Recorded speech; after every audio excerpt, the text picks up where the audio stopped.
Passing और दिखाएं permit.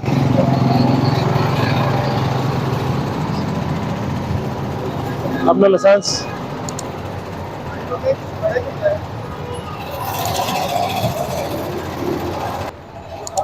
सिर्फ 2 बंदे बैठे हैं पूरी गाड़ी में। कहाँ से फिल करनी है आपने गाड़ी? कहाँ से फिल करनी है? 3-4 सवारियां हमारे पास सवारी नहीं है। तो नया किस तरह चला रहे हैं गाड़ी आपकी पे?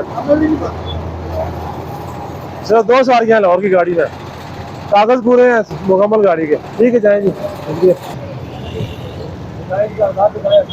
लेकिन नंबर प्लेट को नहीं है, तो ये ध्यान रखना।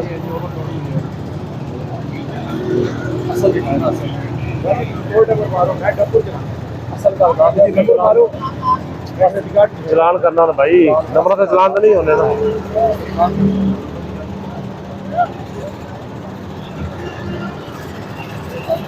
जूते फालतू है।